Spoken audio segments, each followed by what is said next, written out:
Meus irmãos, bom dia. Engraçado, eu quase falei boa noite, né? Quase falei boa noite. Primeiro eu queria agradecer o carinho, pastor, por ter nos recebido aí. E queria agradecer ao pastor Daniel de novo, irmão. Sabe, a maioria das igrejas que a gente vai ministrar, né? Bancam todo o transporte, né? Bancam o meu suprimento do fim de semana. E aí eu falo assim, eu queria ir na igreja do amigo meu. Não, a gente bancou tudo, pagou tudo, agora você vai na igreja dos outros, né? A maioria, por incrível que pareça, das igrejas não compartilha, né? E o pastor Daniel, prontamente, quando o Ricardo me falou, o pastor Jonathan, cara, vem, né, na igreja do pastor, vem aqui. O pastor Daniel, eu liguei para ele, né? Ele falou, consegui um lugar para domingo. Eu falei, consegui, vou com os irmãos, não vai atrapalhar a sua agenda, seu evento. Ele falou, capaz, irmão, nós somos irmãos, somos a mesma igreja, vai lá, se nós podemos abençoar, se podemos estar juntos. Então, eu queria honrar esse espírito, pastor, eu queria honrar esse espírito que é o que vai nos salvar nesse tempo, onde o evangelho, onde a ciência está aumentando e o evangelho está esfriando a cada dia. Deus está levantando uma geração de homens e mulheres tão sensíveis à presença dEle, que vão perceber os movimentos de Deus e se movimentar com eles em lugares que as pessoas nem sabem que Deus está lá. Lugares que as pessoas nem percebem a presença de Deus. Essa geração, esses homens e mulheres vão perceber a presença e vão se mover com a presença. Eu preparei uma sequência de palavras para o fim de semana. A gente sempre vai buscar uma direção profética para o fim de semana, né? Buscar num lugar profético, Deus, que tipo de palavra vem? É uma palavra de construção, de geração, é uma palavra de profecia, uma palavra de ânimo. Toda vez que a gente sai de casa para ministrar, é como se fosse, não dá para chamar de ansiedade, irmão, mas é como se fosse uma ansiedade assim, aí Deus, o que é para falar? Será que eu vou ouvir direito? Será que eu vou falar a coisa certa? Será que eu vou estar preparado? E hoje de manhã eu estava vindo para cá, conversando com o pastor, passando pela cidade, né? No caminho, minha esposa, ligou para mim. Eu tenho 3 filhos em Pato Branco, que estão em Umuarama com a minha esposa, né? A Lara, de 13 anos, o Pedro, de 15 e o Theo, de 7, né? E a Melissa, minha esposa, não posso falar a idade dela, que ela está vendo na internet, vai me xingar depois, mas enfim, né? É mais nova do que você pensa, irmão.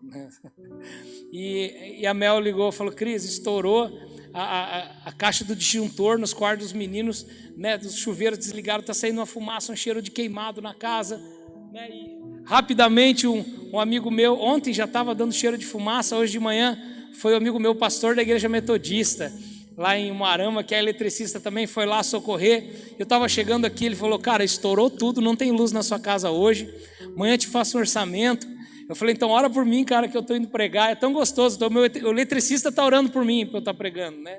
É muito legal isso, porque Deus vai cercando a gente no ambiente de irmãos, e a gente vai entendendo que a palavra não é a respeito do quão sábio, do quão poderoso, do quão grandes são os pregadores, e cada vez mais essa necessidade de pregadores grandes, incríveis, sábios e poderosos vai diminuir cada dia mais, porque não é a respeito de um grande homem que vem trazer um movimento, é a respeito de pessoas que se amam, que nem sempre estão se sentindo os melhores, nem sempre estão se sentindo os mais capazes, os mais poderosos, mas se amam e andam juntos em direção a Jesus, ministram uns aos outros, amam uns aos outros, cuidam uns dos outros. Uma igreja que não espera o pastor cuidar dela é uma igreja que está sempre suprida de cuidado.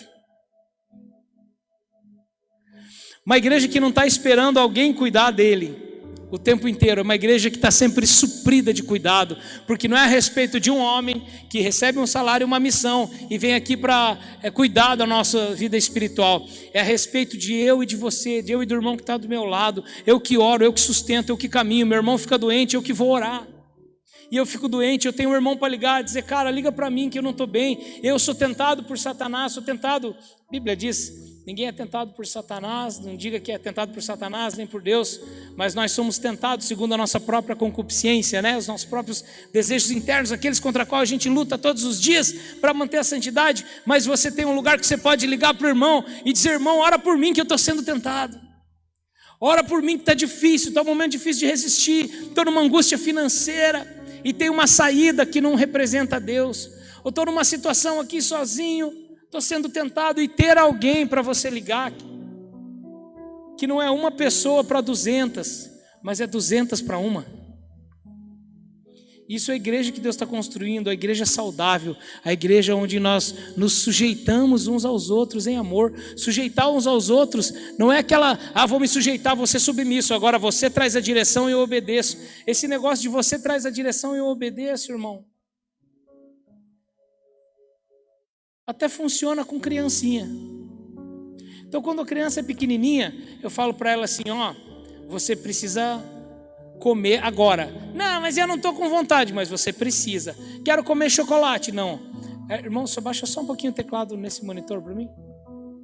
Quero agradecer o irmão do som ali, nós judiamos dele hoje, irmão. Eu trouxe um violão, meu violão quebrado, não conseguia equalizar. Quando equalizava, meu violão dava microfonia, parou de funcionar, troquei de violão, ele teve que regular de novo. E sabe o que é gostoso, irmão? É saber que a nossa adoração não depende do meu violão estar funcionando. Na verdade, não depende nem muito do cantor. Nossa adoração depende do que está dentro de nós. A mesma coisa o pastoreio da igreja. O pastoreio precisa partir de nós, irmãos. Você sabe, esse cuidado, essa direção, esse governo uns sobre os outros funciona com a criança e não tem problema. Eu preciso governar a vida do meu bebê. O Theo tem 7 anos de idade, o meu menor. Não dá para chamar de bebê mais. Mas se eu não falo para ele que ele tem que dormir, ele fica a noite inteira brincando com o cachorro. Fica a noite inteira jogando videogame. Se eu não falar agora você tem que comer, a hora que dá vontade ele vai lá no armário, pega uma bolacha, nunca vai comer. Deixa bem baixinho, irmão, o teclado, mas bem baixinho mesmo. Ele chega, come uma bolacha a hora que quer, come um chocolate a hora que quer, não vai ter saúde, não vai condição, não vai dormir direito, não vai construir, não vai estudar. Porque ele é criança, ele precisa que alguém governe sobre as suas decisões. Até que ele chega ao nível de maturidade, então ele pode governar sobre as suas próprias decisões. E deixa eu contar uma coisa para você, que isso é um princípio de Deus. O princípio do autogoverno é um princípio que a gente ensina nas escolas de educação por princípio. Autogoverno, o enunciado do princípio bíblico do autogoverno é o seguinte: todo homem nasceu para governar-se de dentro para fora. Põe a mão no seu peito e diga: de dentro para fora. Não, mas a gente não tem que ser governado por Deus, pelo Espírito Santo? Sim. E aonde que ele está? De dentro para fora. Deus não vai governar a sua vida através de um anjo dizendo: vá para aquele lugar, faça isso, compre aquele carro. Deus governa a nossa vida, nos amadurecendo, nos enchendo de princípios para que nós tenhamos a mesma mente de Cristo e tomemos as decisões como Cristo tomaria. E para que no nosso momento de dúvida, quando não tiver um pastor, quando não tiver um amigo, quando você estiver sozinho, num leito de hospital, numa cadeia, abandonado em algum lugar, machucado, chateado, sentindo... Naquele lugar você possa fechar os seus olhos e perceber o quanto aquele que está em você é maior do que o que está fora de você. Pastor, você está diminuindo ou destituindo a importância de liderança? Muito pelo contrário, irmão. Muito pelo contrário. Só consegue ser liderado com eficácia por outro irmão, seu igual, um homem que governa a si mesmo. Porque se eu não governo a mim mesmo, eu nunca aceito a liderança de outra pessoa sobre mim. Se eu não tenho segurança de quem eu sou em Deus, todo o meu cristianismo depende de um grande líder. E eu sempre vou estar questionando, vou estar dizendo assim: não, peraí, eu preciso de um grande líder para crescer em Deus. Você não é o líder que eu esperava, você não é o líder ideal, você não é o pai ideal. E nós perpetuamos uma doença que nós já temos. Muitos de nós, provavelmente você vai identificar isso em você. Está até hoje magoado com o seu pai, porque seu pai não foi o pai ideal. Não te deu o que precisava, não te lançou como precisava te lançar, não te deu a segurança e o elogio, também não te deu financeiramente, talvez nem foi presente, talvez ele não estava lá, talvez ele bebia, talvez ele batia em vocês. Talvez ele te deu, talvez algumas pessoas são magoadas, que o meu pai deu tudo que eu precisava, de dinheiro, de brinquedo, de carro, mas nunca sentou comigo para contar a história, nunca sentou do meu lado na cama na hora de dormir, segurou a minha mão. Nunca recebi uma palavra de amor para meu pai. O outro vai dizer assim: meu Deus, meu pai nunca me deu carona, andei a pé a vida inteira. O outro vai dizer: meu pai não conseguiu nem sustentar a casa direito. Sei lá qual foi a dor, mas todos nós temos, a maioria de nós tem essa mágoa, porque o meu pai era para ser isso e não foi. Minha mãe era para ser isso e não foi. E aí a gente tem agora um pastor, a gente tem uma congregação, uma igreja, e a gente está assim, ó, o pastor não é o homem que eu esperava que ele fosse, não é quem eu precisava para que a minha vida crescesse, a igreja não é aquilo que eu precisava para a minha vida se desenvolver, e nós estamos o tempo inteiro cobrando, desconstruindo, aí troca de igreja, vai para outra, lá também não é, eu não tenho um defeito, problema, e aí vai para outra igreja, lá também não é, e você nunca encontra um lugar onde agora sim, as pessoas podem me dar a minha cota espiritual, porque eu não sou capaz. Eu não sou capaz de gerar minha própria vida espiritual. Então, eu preciso de uma cota espiritual. Eu preciso que alguém diga assim, não, você é um imberbe espiritual mesmo. Você é um incapaz espiritual, então eu vou governar sobre você. Traga após mim suas oferendas, e eu te darei a direção que você, imbecil, não consegue tomar sozinho. E é isso que o diabo quer que a gente viva. Imbecilidade espiritual, mediocridade espiritual. Põe a mão no seu coração e diga, Espírito Santo, eu rejeito mediocridade espiritual. Eu rejeito toda mediocridade espiritual. Eu rejeito. Constrói em mim, para que eu tenha para mim e eu possa transbordar sobre os meus irmãos. Porque aí, irmão, quando nós construímos a maturidade espiritual, quando nós entendemos que Cristo em nós é a esperança da glória, eu posso vir aqui na igreja e ser liderado pelo meu irmão. Meu pastor morreu no final de 2020, os dias que eu estava dizendo, pastor, eu vou embora de Curitiba, ora por mim, me dá direção. Ele falou, aí ainda perguntei para ele assim, pastor Francisco, ora comigo, para Deus dar, e ó, eu, sim, 2020, 43 anos de idade, já um homem feito, família, 3 filhos, liguei para o meu pastor, falei, pastor Francisco, ele é um homem muito profético, tinha uma direção poderosa de Deus, falei, pastor, ora comigo, que eu e a Mel estamos orando e decidimos que nosso tempo em Curitiba acabou, está muito bom aqui na Alcance, pastor Luciano, referência nacional, onde eu chego e falo, sou da Alcance, todo mundo, da Alcance, uau, né? Aí pastor Marciano exercendo uma liderança maravilhosa sobre a igreja, as células funcionando, né? Mais de 300 líderes de célula, quase 5 mil membros na igreja. Meu Deus do céu, como aquela igreja funciona organizacionalmente perfeito. Se eu começar a tocar no ministério de louvor na Alcance, já vira referência nacional de novo, que está lá na internet, papapá. E eu liguei e falei, pastor, ora comigo, porque eu queria que você orasse, e eu queria que Deus lhe falasse para onde que você vai me enviar. Ele disse, para onde vocês forem, quiser abrir uma igreja, eu vou cuidar de você, vou apostolar sobre você. Ou se você quiser congregar numa outra igreja, vamos estar abençoando, transferindo você para um cuidado de outro ministério. Falei, eu posso até orar e Deus me falar onde. Eu sei que se eu orar é capaz de Deus me falar onde você tem que ir. Mas quem tem filho grande é elefante. Se nesses 12 anos de discipulado você vai orar e não ouve de Deus onde você tem que ir, é que dizer que esses 12 anos que eu fiz com você não serviram para nada. Ele falou assim, eu vou ficar frustrado se Deus falar comigo, eu tiver que falar, poxa, eu andei com o cara 12 anos e ele nunca capaz dele e a esposa orarem e ouvir uma direção de Deus. E essa foi uma tônica do ministério, do pastoreio, desses 12 anos de pastoreio, do Francisco sobre mim, sobre a Melissa, sobre os nossos filhos, pastor Francisco, pastor Edidi. Eu lembro que uma vez eu chamei ele para orar lá em casa, a gente mudou, logo que eu cheguei em Curitiba, estava todo machucado com liderança, sabe aquelas histórias de ministro machucado de igreja, metade das minhas machucaduras é porque os meus líderes não eram bons o bastante, né? Vamos dizer, 10% das minhas machucaduras é porque os meus líderes não eram bons o bastante, 90% é porque o líder que eu queria que existisse não existe, o líder que ia ser líder sobre mim e não ia ser tudo mal, não ia me machucar, não existe. Então eu estava magoado de ter ficado lá e magoado de ter obedecido algo que eu fui lá e disse eu não sei o que fazer, cara, eu estava aquela poça de amargura, chateado, amargurado, cheio de direito, cheio de injustiça, que não, porque Deus vai fazer justiça. Aí eu cheguei lá em Curitiba esfrangalhado, não tinha vontade de viajar, de tocar com filhos do homem, de ministrar. Falei, depois de todos esses anos de ministério, estou aqui todo machucado, dolorido, de que serviu? Fui trabalhar em empresas seculares, dar treinamento de liderança, né? Desenvolvimento para liderança, treinamento de equipes. Quer saber? Vou fazer um ministério só por hobby. Não confio mais na igreja, estou de mal. Geração dos ofendidos, estou de mal com você. E eu lembro que eu estava lá, no começo da minha estada em Curitiba, ele, pastor Francisco, mudei para uma casa aqui, e tem muita pressão demoníaca nessa casa. Pensa numa casa oprimida, pastor, não consigo dormir, as crianças não dormem direito. Do lado da casa tinha uma casa que era tipo um cassino clandestino, então tinha cassinos e outros serviços. Na casa que era muro com a casa que eu morava, uma casa antiga, meio grandona, meio velha, tudo quebrada, deu infestou de cupim a casa. Um dia minha filha entrou no quarto da casa, os pés dela ficaram pretos, começou cupim não, pulga nas pernas dela, depois ficou tudo machucado, tivemos que sair da casa correndo, mandar detetizar, depois começou a quebrar coisa, mano, pensa, e eu liguei, pastor, você tem que vir orar, porque tem muita opressão demoníaca nessa casa.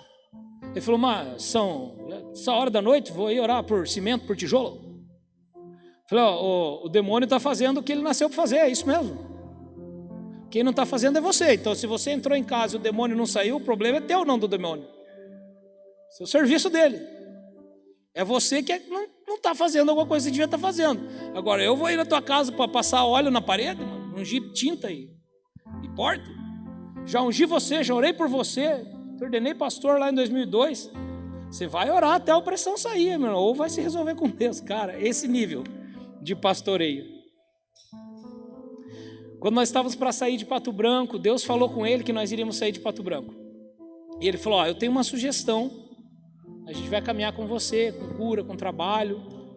Mas eu tenho uma sugestão. Você não está aqui trabalhando dos 18 aos 30 anos? Será que não é hora de você... orando aqui, senti no meu coração uma impressão profética que talvez você devesse pensar em mudar da cidade. E estava lá os apóstolos, né? Estava o Harold, estava o Francisco na sala, todo o ambiente apostólico do MFI, né? International Ministry. E eu falei, mas pastor, eu tenho uma escola de balé. Minha esposa éramos donos de uma escola de balé, irmão. Né? Tem uma escola de balé, tem escola de música, tem o Filhos do Homem, minha esposa tem o trabalho dela, temos a família aqui. E se a gente orar e não resolver ir embora? Eu já fiquei esperando assim, ó. Se vocês não resolverem ir embora, você está em desobediência profética, né? E ele falou assim, ó. Nós entendemos que a aliança do casamento, ela está em Deus, acima da tua aliança com nós, teus pastores. Então nós entendemos o seguinte, vai orar com a sua esposa. E o que Deus falar no coração do casal, porque vocês são um casal, e ele usou essa palavra, maduro em Deus. Então vão orar como casal.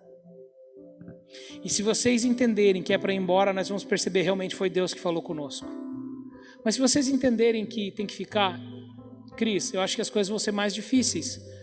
Mas a gente vai abençoar, a gente vai entender então que era a nossa impressão que Deus está caminhando com vocês. Porque desde o começo Ele estava gerando em nós, diga, maturidade.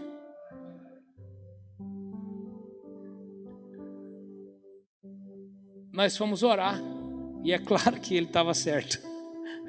Mas Deus falou conosco. Aí quando nós fomos embora, nos momentos difíceis fora do Pato Branco, eu não tinha nem como dizer assim, pastor Francisco deu uma direção e eu estou passando por esse problema aqui. Não. Nós oramos e Deus falou conosco. Então não interessa o problema que a gente passar, vamos caminhar na direção que Deus nos deu. Você entende a diferença, irmão, da autonomia espiritual, do autogoverno espiritual e do reina sobre mim? O único que deve reinar sobre o homem é Jesus. A mulher ora de cabeça coberta, por quê? Porque ela está na cobertura do seu marido como um. Mas para o homem, diz a Bíblia, é vergonha orar com a cabeça coberta. Porque sobre a cabeça do homem está Deus, e é para isso que serve o quipá, para representar Deus. A cobertura do homem é de Deus. Pastor, você está falando que a gente não deve andar em discipulado? Não deve andar com liderança? Muito pelo contrário, eu repito. A gente tem que andar em discipulado para crescer. A gente tem que andar em liderança para andarmos em organização, para caminharmos juntos, para bebermos da vida de outros irmãos. Mas nós temos que andar como irmãos. Que o pastoreio mútuo seja poderoso. Que você ame o seu pastor. E por que comecei a falar do Francisco? E por que essa palavra veio ao meu coração? Porque eu lembro que uma vez eu defendi o pastor Francisco numa situação que as pessoas estavam meio, será que o velhinho não está meio gagá? Aí, eu defendi ele, e aí calhou que ele realmente estava certo, e que foi uma situação, né, graças a Deus, e estava tudo bem. e nessa conversa que eu tive com essas pessoas, e depois da conversa, da reunião ministerial lá, uma pessoa falou para mim assim: mas por que você respeita e obedece tanto o pastor Francisco? Que autoridade é essa que ele tem sobre a sua vida? Eu falei: ele não tem autoridade sobre a minha vida. Eu respeito o pastor Francisco porque ele é um homem de Deus, porque ele é meu irmão, e porque a vida que ele viveu em Cristo é o padrão de vida que eu quero viver. Primeiro ele era meu irmão, depois ele era o meu pastor. E Hebreus diz para a gente amar, e a tradução da palavra que ele traduz para nós, sede submissos, a palavra é a seguinte: deixe-se convencer por aqueles que cuidam da sua vida como quem presta contas a Deus. Diga comigo: deixe-se convencer. Sabe por que ele diz deixe-se convencer? Porque é você que tem que permitir. Eu me permito, eu estou andando em aliança, eu me permito sujeitar uns aos outros nessa aliança que eu estou andando. Isso é saúde espiritual, porque, irmão, nós vamos enfrentar um tempo espiritual agora no mundo inteiro, que se você não tiver autonomia e maturidade espiritual, não tem pastor, nem profeta, nem apóstolo no mundo que vai segurar a tua vida com Deus. Então nós precisamos andar numa aliança forte com os nossos líderes, primeiro porque são nossos irmãos. Agora, quando eu vou jogar futebol, tem um cara lá que manja muito de futebol, irmão, e eu manjo de futebol, mesma coisa que eu manjo de motor de foguete. Tipo nada, né? Tamo junto, né? Se eu quero perder aliança com os irmãos na igreja, eu vou jogar bola, porque eu sempre dou uma pernada, uma pescoçada, e gol que é bom não faço, né? E sempre tem o cara que vai fazer o gol, eu entro na frente achando que a bola é minha, né? E é para bater com o pé, eu bato com a mão, cara, é uma vergonha. Então, quando eu tô lá no futebol, o que eu faço? Eu me sujeito ao capitão do time. Eu me sujeito ao cara que está chamado, que gosta daquilo, que faz aquilo. Lá na empresa que eu trabalho, eu tenho uma especialização, eu sou analista comportamental. A minha área é a análise comportamental, a psicanálise. Aí chega o outro cara, que a área dele é vendas, o que eu faço na área dele? Eu dou aula da área comportamental, mas eu sujeito o meu planejamento ao cara que trabalha com vendas, porque é a área dele. Lá na comunidade, as duas igrejas que eu estou caminhando junto em Umuarama, a comunidade cristã de Pato Branco, Igreja Batista Betel, que é onde eu trabalho hoje, e a gente caminha, as pessoas perguntam, que igreja que você congrega? Eu não sei nem dizer, irmão, eu tenho 45 anos, cheguei numa cidade que eu amo todas as igrejas, como é que eu vou dizer que eu vou numa igreja só? Então, domingo à noite eu estou na Betel, e domingo de manhã, domingo à noite eu estou na comunidade, domingo de manhã eu estou na Betel, e eu me sujeito à liderança hoje do pastor Rodrigo, ao discipulado do pastor Rodrigo. Meus filhos sujeitam ao discipulado dele, porque aí um dia ele até falou: cara, mas que tipo de discipulado você espera de mim? E eu ouvi aquela frase que quando eu era jovem, eu ouvia tuas músicas. Eu lembro que eu estou velho mesmo.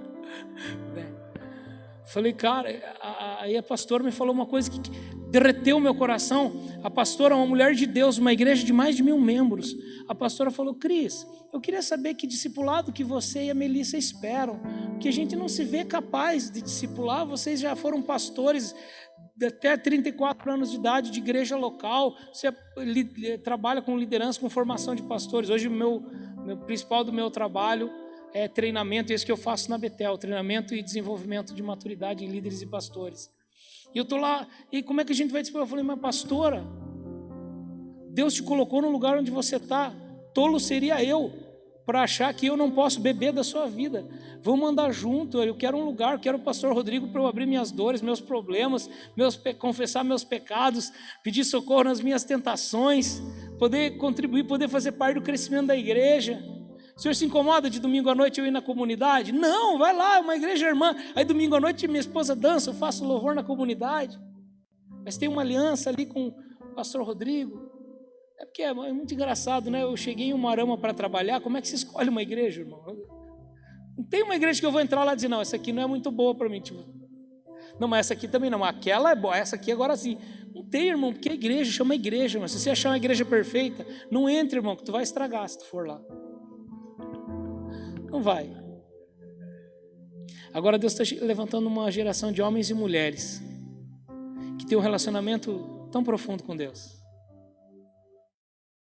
que vão levantar os seus líderes nos ombros, que vão caminhar junto, que vão estar com os escudos levantados, segurando a mão de Moisés na hora certa. Homens e mulheres que não têm um ego. Já tu pôs aquele para fazer o serviço que eu fazia, agora não, tu pôs aquele ali para liderar o louvor, mas eu toco melhor. Um povo que o ego vai diminuindo e o amor vai crescendo. Não, mas eu tenho aqui, eu tenho o tal de seminário, porque eu sou psicólogo, sou psicanalista, sou seminário, sou analista, sou isso, aquilo, sou isso, aquilo, sou isso, aquilo. Irmão, um povo que não é assim, a ciência aumenta, é o amor aumenta e a ciência fica no seu lugar. É o amor, é o relacionamento. Não, pastor, porque o meu dízimo nessa igreja, que comprou todas essas cadeiras. Irmão, quando tu dá o dízimo, quando tu dá uma oferta, quando tu dá o dízimo, você está mostrando aliança com o lugar que te alimenta.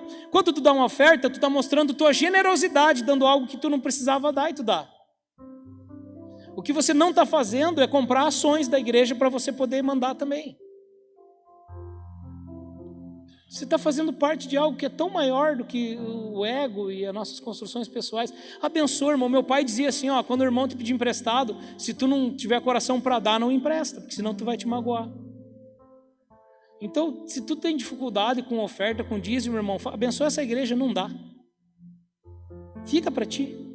Deus não está passando fome, irmão. E quanto a nós, sabe o que eu descobri nesses anos todos? De sai do nada, toca no Brasil inteiro, fica famoso, vende 1 milhão de CD, perde tudo, passa 10 anos pagando conta, começa a construir a vida de novo. Eu descobri que durante muitos momentos nesses últimos anos, eu tive sem profissão e sem saber o que ia entrar no final do mês.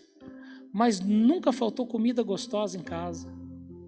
Nunca faltou escola para os meus filhos. Quando não tinha grana para comprar escola particular, minha esposa foi trabalhar como professora na escola, a gente ganhou bolsa. Na escola por princípios que a gente queria em Curitiba. Deus sempre proveu, irmão. Nunca vai faltar. Não é nunca vai faltar porque eu sou capaz. Nunca vai faltar porque Jesus morreu e ressuscitou. Pastor, e a Bíblia? Abra sua Bíblia comigo em 1 João. Vou usar o mesmo texto que eu usei ontem. Então, começa aqui, Efésios 4.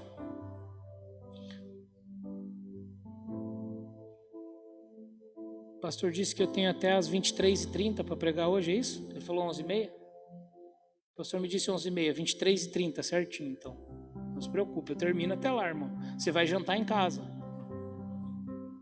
Brincadeiras à parte. Vou falar aquela frase que o pregador fala quando falta 1 hora de pregação ainda. Para ir para o final, então, irmãos, falta mais 1 hora para pregar, o cara manda. Brincadeirinhas à parte. Vamos lá para Efésios, capítulo 4. Vamos começar ali no versículo 11. Ele mesmo concedeu uns, Efésios 4:11, tá? Ele mesmo concedeu uns para apóstolos, outros para profetas, outros para evangelistas e outros para pastores e mestres. Irmão, ele está falando de dons que Deus deu para que eu e você influenciemos e lideremos outras pessoas. São 5 dons ministeriais que, se não os 5, 1, 2 ou 3, quantos forem, influem na sua vida. Uns com mais facilidade, outros com mais simplicidade, mas são dons que Deus concedeu para que a gente possa liderar uns aos outros em amor. Ele mesmo concedeu uns para apóstolos, uns para profetas, outros para evangelistas e outros para pastores e mestres. E aí tem um propósito desses dons. Olha o versículo 12. Por que ele deu dons para nós? Para desenvolver nossa liderança pessoal. Com vista ao aperfeiçoamento dos santos, para o desempenho do seu serviço, para a edificação do corpo de Cristo. Então, o propósito de Deus dar dons de liderança para nós, dons ministeriais, porque quem ministra a alguém, é para que a gente possa ajudar as pessoas a se aperfeiçoarem para o desempenho do seu serviço como cristão e para a edificação do corpo de Cristo. Versículo 13. Até que todos cheguemos à unidade da fé e do pleno conhecimento, diga pleno conhecimento, do Filho de Deus, e perfeita maturidade, medida e estatura da plenitude de Cristo. Outra tradução diz perfeita varonilidade. Diga comigo, maturidade. Diga estatura de Cristo. Diga plenitude de Cristo.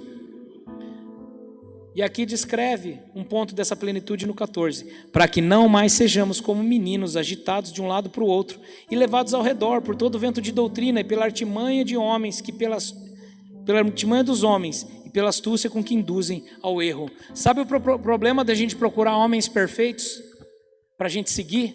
É que na internet a gente encontra. Sabe o problema de você estar procurando um pastor, um pregador, um ministério de louvor perfeito? O problema é que você encontra na internet. E se está aí na internet, deve ser de Deus, né? Porque essa é a proporção divina, né? Quanto mais seguidores tem, mais é Deus, é isso, né?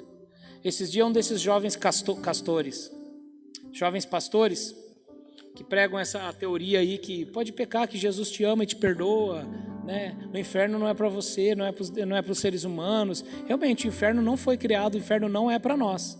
O inferno foi feito para o Satanás e para os seus demônios, né? Não foi feito para você, irmão, então não vá para lá. Por favor, não vá dar essa mancada, não é teu lugar lá. Deus te fez para a glória, Deus te fez para andar com Ele, tá bom? Então, se você acha que você está andando para lá, muda esse caminho aí. Então tem uma geração aí que prega aí, não tem problema, mano. Pode ficar fazendo cocô na fralda, que sempre tem alguém para limpar. Né? Quer que você tenha 30 anos de idade e esteja assim com a fralda cheia. Fica pecando, fica errando. A graça para perdoar teu pecado. Sim, a graça para perdoar o pecado. Mas a graça é, acima de tudo, para te capacitar para vencer o pecado. A mesma graça que perdoa o pecado e reconstrói o trono da graça é o mesmo trono que a gente se ajoelha quando está em tentação para dizer: Pai, eu não quero cair em tentação. Senão a gente é aquele crente assim: nossa, uma casca de banana, eu vou escorregar. Ele fala: não dá ocasião, não seja bobo, né? E aí um desses pastores de internet falou assim, nessas lives, né? Lá 500 views na live. Ele falou: não, porque a proporção do seu alcance territorial, a proporção do alcance territorial do seu ministério, do alcance que você tem de pessoas, é a proporção da sua intimidade com Deus. Eu falei: nossa, a Anitta deve ser uma profeta de Deus na terra. Silvio Santos é um apóstolo de Jeová. Fred Mercury, então, né? Fred Mercury, pensa, porque o cara está morto e sua voz continua ecoando. Irmão, a proporção da nossa intimidade com Deus é a proporção que a gente amadurece e descobre que o Evangelho não é uma escola de líderes nem uma escola de sucesso. O Evangelho é uma escola de mártires. E só um homem que governa a si mesmo pode abrir mão da sua vida e caminhar para uma boa morte. O Evangelho é uma escola de mártires, meu irmão. Aí eu pergunto: tem certeza que você quer ficar aqui mesmo? Você sabe por que um homem de verdade, um homem de Deus vive uma boa vida? Porque ele não se prepara para a vida, ele se prepara para morrer bem. E a gente morre feliz, porque a gente vive feliz, porque a gente sabe morrer bem. Você sabe qual que é o maior alcance de sucesso do ministério de louvor? E eu estou falando agora do que a gente pensa que é a glória, o alcance e a grandeza. Entendeu que isso é na perspectiva de Deus? Você sabe o que é o sucesso de um ministério de louvor, irmão? O sucesso final do ministério de louvor é lá em Apocalipse, quando diz que todos ficam de pé no rio que sai do trono de Deus e adoram o Senhor em um só som, em uníssono adoram o Senhor de pé no rio. Aqueles que põem seus pés na água adoram o Senhor. Não fala assim, aqueles que ouvem os cantores e os músicos imitam as músicas e cantam. Há um tempo que nós vamos levantar nossa voz e o Espírito Santo vai dirigir nossa adoração, porque a glória e o sucesso do ministro de louvor, o alcance final do propósito do sucesso de um ministro de louvor só acontece quando a igreja descobre que não precisa deles para chegar na presença de Deus. A glória de um pai e de uma mãe, se você não sabe disso, seu filho provavelmente tem problemas de construção pessoal na vida. A glória de um pai e de uma mãe é se tornar desnecessário. O propósito da minha vida é que quando meus filhos tiverem 21 anos, eu seja completamente desnecessário para eles. Que eu possa ainda ter saúde para ser suporte emocional, para estar lá se tiver algum problema. Mas que eles possam olhar para mim e dizer assim: pai, nós te amamos, adoramos estar com você, mas muito obrigado, a gente não precisa de você. E a glória de um pai é ter amadurecido um filho ao ponto dele se tornar desnecessário. A glória de uma mãe é ter gerado um filho e uma filha que cresçam e amadureçam o bastante para que ela, mãe, possa ser desnecessária. Agora, a mãe que nunca quer ser desnecessária, o filho vira um banana, casa com a mulher e nunca vira marido da mulher, é sempre filho da mãe. Quem é que gosta de ser casado com o filho da mãe? Nenhuma mulher nasceu para tristeza de ser casado com a filha da mãe, bicho. O homem tem que deixar de ser filho da mãe e se tornar marido da mulher.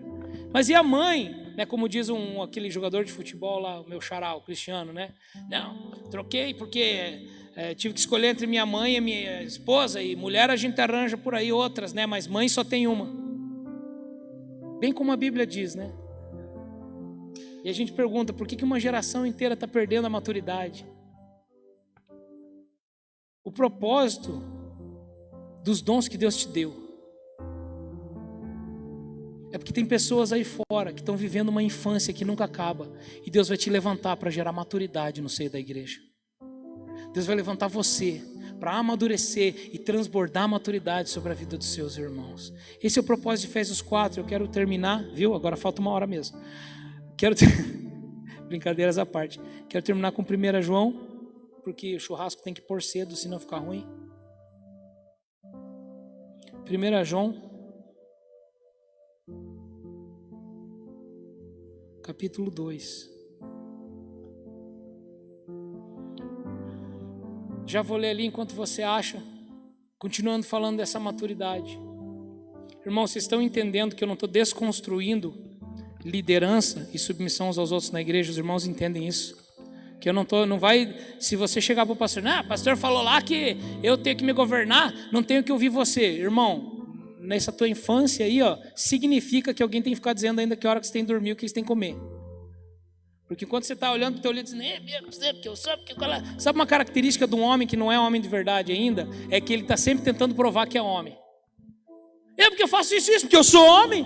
Você falou que é homem, é porque ele mesmo não tem certeza. Não, faça, obedeça, porque eu sou teu pai. Você está tendo que falar que é o pai, nem ele sabe que já não está agindo como pai. Não, porque eu sou homem.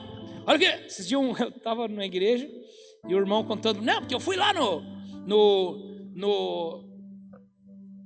médico, no psiquiatra lá, e ele falou isso, aquilo. Eu falei, mas tu é um babaca, tu nem sabe nada, vai estudar teus livros ali. Eu falei, irmão, tu faz o quê? Não, eu trabalho com administração. Eu falei, mas tu falou pro psiquiatra que tu sabe mais que ele. Não sou burro, fiz faculdade. Eu falei, então eu sou burro, então, porque eu não fiz faculdade. Então. Tipo, a segurança, o sentimento de que eu sou inteligente é que eu fiz faculdade. Aí eu topo e ponho o dedo até em quem não tenho capacidade para pôr, porque eu sou inteligente. Preciso mostrar que eu sou inteligente. Quem é o cara que fica gritando que é inteligente, que eu sou inteligente, tem que mostrar que eu sou inteligente? É o cara que se sente burro. E aí ele se ofende, irmão. Quantos aqui, não vou pedir para você levantar a mão, mas quantos aqui tem uma ofensa que está sendo feita contra você? Talvez alguém está te ofendendo pela sua cor, pelo seu cabelo, pela sua religião, pela sua igreja, pela sua idade, pelo seu tamanho, pela essa opção impopular de ser heterossexual. Meus filhos estão sofrendo bullying na escola, porque se declaram binários, heterossexuais. E as crianças de 12 anos, mas você nem experimentou, como é que você sabe? Nós estamos vivendo uma geração de meninos e meninas que não tem pattern, não tem padrão. Eu estava numa palestra, num fórum esses dias, num ambiente universitário. Estava lá como analista comportamental, não como pastor. E embora o pastor venha junto, ele só não... ele fica quietinho esperando a hora de subir na mesa. E eu estava falando em cima dos princípios, sem citar versículo, e um rapaz se irritou comigo, pegou a internet, ele olhou, fez bem assim, ele estava olhando o celularzinho dele, ele olhou para mim e fez... Aí eu falei, lá vem, né? Aí o microfone chegou nele e falou, eu vi aqui que você é pastor. E aí já o público... né? Então eu quero fazer uma pergunta para você aqui, na frente de todo mundo. O senhor acha que o homossexualismo está destruindo a família brasileira? Cara, me pôs na berlinda, né? O que eu falasse ali, acabou. O que eu falasse ali, não podia falar mais nada. E o Espírito Santo me revelou um negócio ali que se tornou uma tônica da minha ministração. Que é o seguinte, não. O homossexualismo não está destruindo a família brasileira. O que está destruindo a família são homens heterossexuais que casam, têm filhos, mas nunca se tornam homens de verdade, são sempre meninos. Enquanto a esposa está dormindo, ele está jogando videogame na sala. E quando o filho ganha no jogo, ele briga com o filho. briga com seus filhos e discute como se ele tivesse 16 anos. E o que acontece com os filhos desse homem?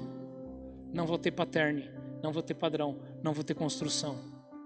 Mas Deus está gerando na igreja um ambiente de paternidade espiritual real. Paternidade espiritual que não é aquela coisa de internet. Filho meu aqui, meus filhos espirituais. Venham aqui, quem são os meus filhos espirituais?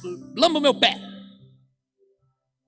Não, um ambiente de paternidade espirituais é uma igreja que tem homens e mulheres que são completos em si, em Deus, o seu casamento. E os jovens que chegam na sua casa podem olhar para você e dizer: puxa, essa vida que tu tem eu queria também, como é que faz? Paterne, padrões. Eu tenho feito hamburgadas lá na minha casa para os amigos dos meus filhos, porque nenhum deles tem pai e mãe em casa. E meus filhos se relacionam com todo mundo.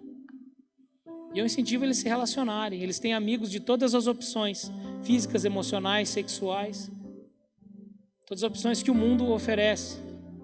E eles vêm com as dores dos colegas, eu oro com eles, eu caminho com eles, eu amo aqueles adolescentes, eu amo os colegas deles.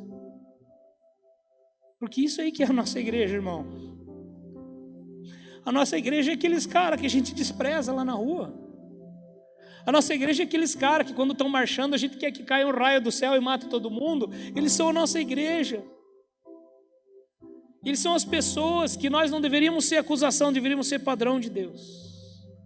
E hoje é um convite para você. Deus está falando de 3 níveis de maturidade. E eu amo você, igreja, mas eu quero que você olhe para você mesmo e você decida quem você quer ser. Filhinhos, versículo 12. Eu vos escrevo porque vossos pecados são perdoados por causa do meu nome. 13. Pais, vos escrevo porque conhecem aquele que existe desde o princípio. Outra tradução diz: conhece aquele que é eterno. Jovens, eu vos escrevo porque tendes vencido o maligno. 14. Filhinhos, eu vos escrevi porque conheceis o papai. Pais, eu vos escrevi porque conheceis o que existe desde a eternidade. Jovens, eu vos escrevi porque sois fortes. A palavra de Deus permanece em vós. Tendes vencido o maligno. Deus está gerando uma escada de maturidade na igreja. E você está sendo convidado a subir essa escada com passos largos nesses dias.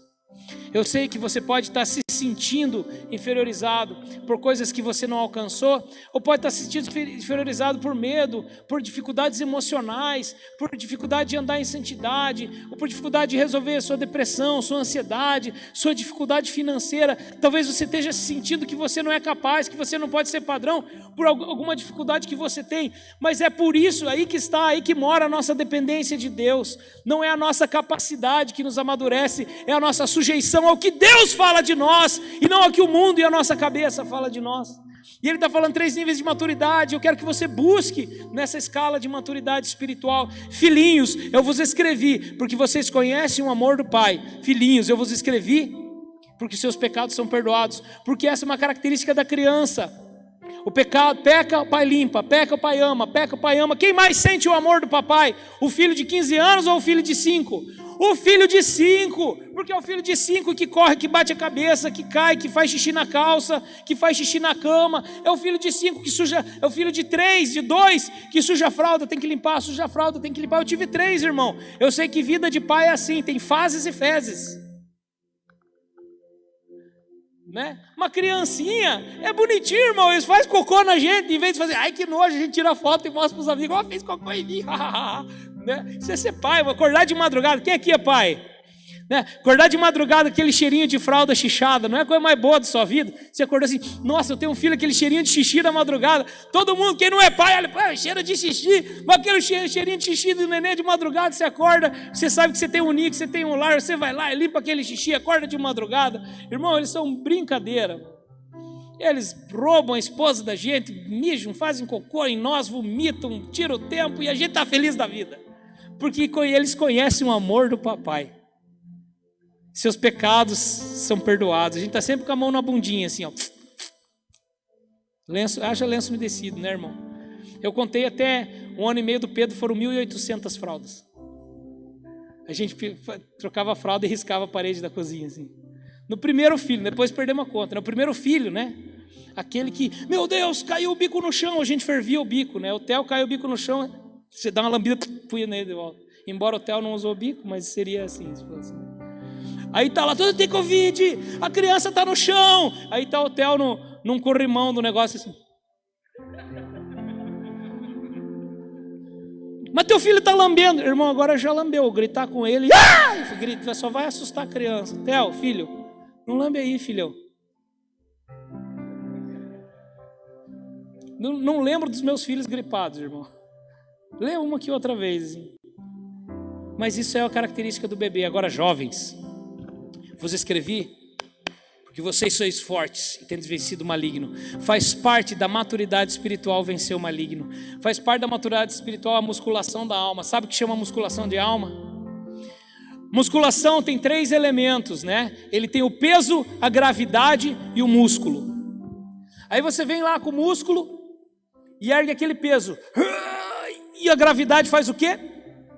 O tempo inteiro puxando. A gravidade ela não cede para você, ela não diminui para você, irmão. E o peso? A gravidade não muda, quem muda é você. Porque daí uma hora você está fazendo aquilo, rasga a tua musculatura. Nível celular, tua musculatura rasga. E tem um cara do lado dizendo, vai lá, faz mais um, solta o monstro, levanta mais uma vez, você consegue. Você está lá, não consigo, tá difícil, pastor. E o cara, vai, você consegue. E só, você vai para casa, você sai da academia assim, ó. Se sentindo Schwarzenegger, né? Aí quando bate aquele friozinho, você vai esfriando. Aí tu chega em casa, se pendura no cabide para dormir assim. Porque tudo doído. Porque rasga a musculatura. E aí você vai para casa e você toma whey protein. Você não come salgadinho chips, irmão. Porque salgadinho chips vai só ter, né? Você come whey protein, porque daí a proteína no seu sangue, o sangue leva a proteína, porque é sempre o sangue que restaura a ferida, é sempre o sangue que constrói a musculatura. O whey protein, ele vai com o sangue, cobre a tua musculatura, reconstrói, fibrosa, e aquele músculo vai crescendo. No outro dia você chega lá, aquele mesmo peso, é o mesmo peso, a mesma gravidade, só que em vez de fazer assim, ó, você faz assim, ó. O peso mudou? O peso, quando outra pessoa levanta, o peso é mais leve? A gravidade diminuiu? Não. Mas você resistiu à gravidade. Na vida do cristão, na vida do jovem cristão, a sua musculação espiritual, ela tem também 3 elementos. O primeiro elemento é a sua alma. O segundo é a proteína que constrói os seus músculos. Você chega em casa, você não vai maratonar Stranger Things. Você resiste à tentação, você chega em casa, você vai tomar whey protein, vai se encher da palavra, do conhecimento de Deus. E aquele sangue que sai da Bíblia e enche você, vai fortalecendo sua musculatura. E sabe como chama a gravidade nesse lugar? Tentação. A tentação é a nossa gravidade, irmão. Seja bem-vindo à vida cristã real. Você vai ser tentado, você vai ter vontade, você vai querer pecar. Se pecar fosse ruim, ninguém pecava. Pecar é bom, irmão, gostoso. A coisa mais deliciosa do ser humano é a ilusão. O pecado te dá ilusão, ilusão de prazer, ilusão de grandeza. Pecar é gostoso.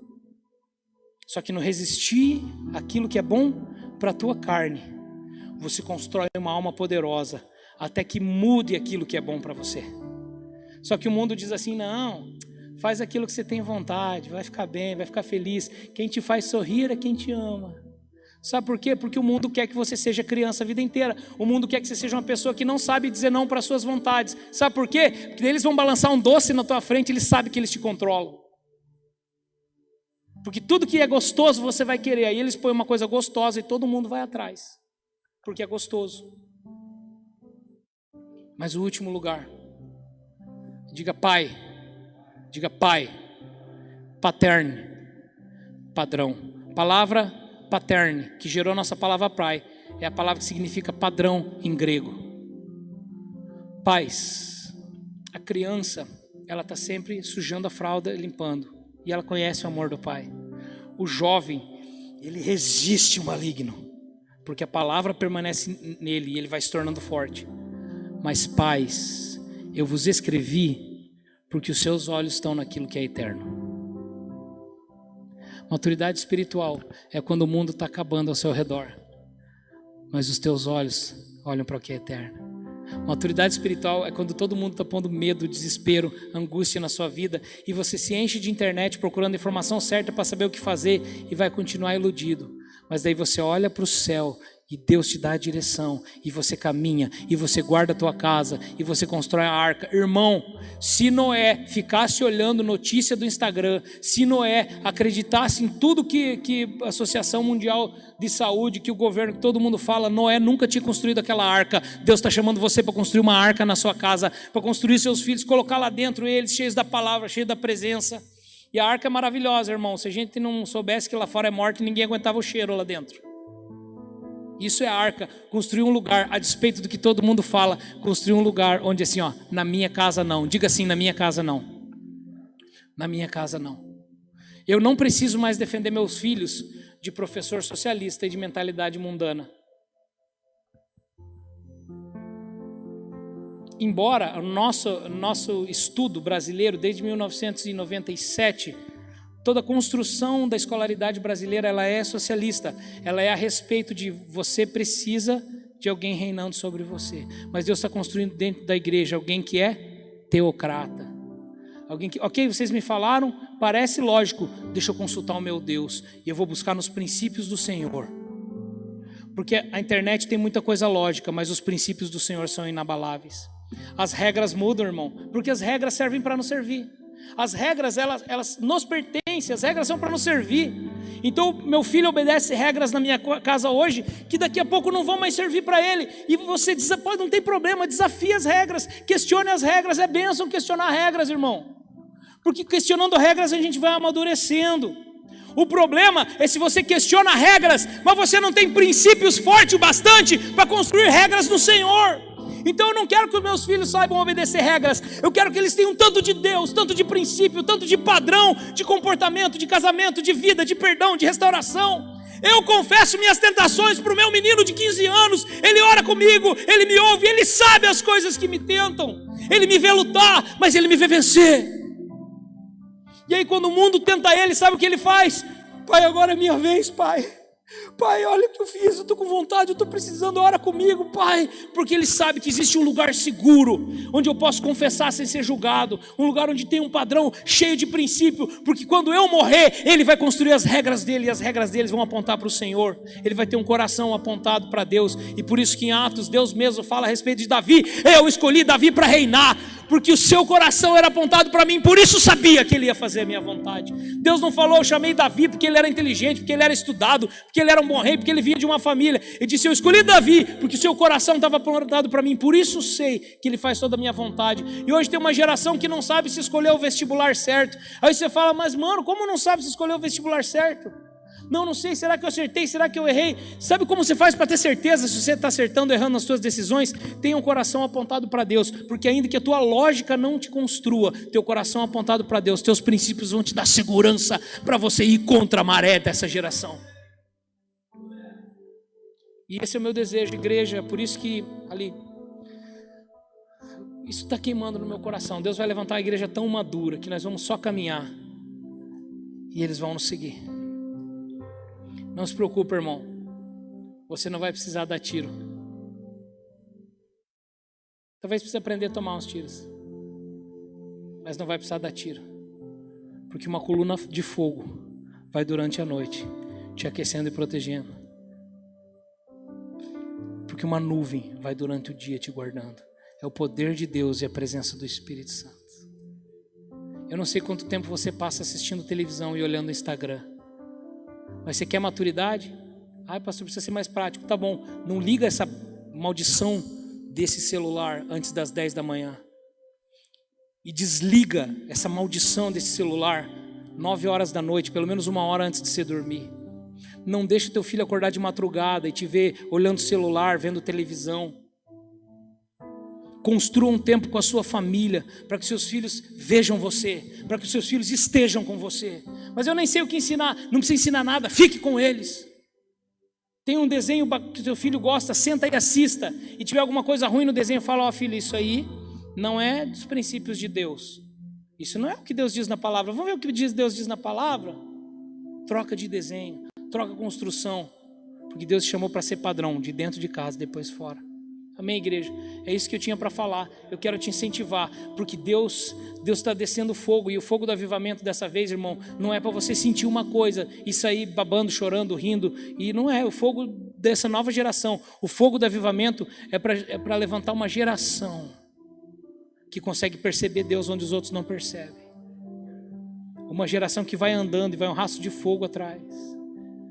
Você vai ministrar em muitos lugares que as pessoas não vão babar, pular, cair, chorar. Às vezes nem vão cantar com a mão levantada. Às vezes vai te levar a lugares onde você vai transbordar a maturidade. E Deus vai voltar. Jesus vai voltar para uma noiva madura, a Bíblia diz.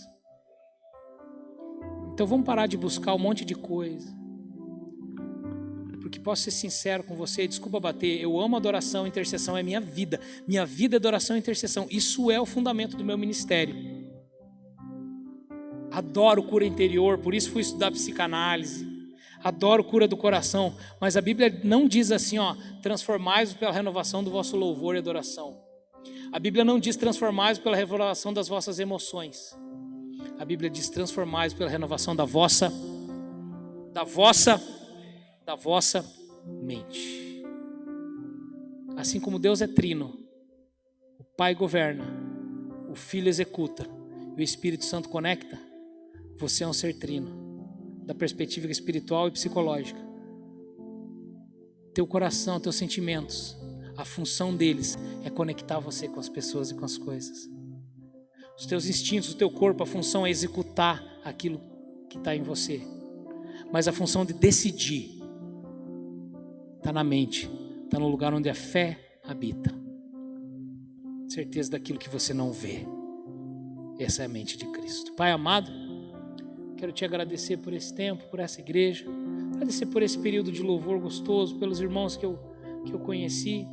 Se você, igreja, se você recebe essa oração, vamos terminar de pé, fique de pé no seu lugar, estenda as mãos para receber, que eu quero orar por você. Pai, eu peço que cada homem, que cada mulher, jovem, adulto, idoso, que cada homem, que cada mulher dessa igreja, Pai, tenha inundado um desejo por maturidade, que não se satisfaça mais com leite, que o leitinho espiritual comece a lhes fazer mal no estômago, Pai, que haja rejeição à lactose espiritual nessa igreja, Pai, em nome de Jesus, homens e mulheres dispostos a alimentar com alimento de adulto, Pai, a comer comida de adulto, Pai, homens e mulheres que não vêm mais para a igreja para buscar uma coisa que lhe faça sentir melhor, mas que vêm para a igreja para buscar um caminho de intimidade, relacionamento com os irmãos. Pai, maturidade da igreja não é se sentir bem, não é uma adoração gostosa. Maturidade da igreja é relacionamentos com os irmãos. Maturidade com a igreja é intimidade com Jesus. É uma adoração que mesmo que os músicos não tenham aqui, o violão não funcione, a adoração flui da mesma forma,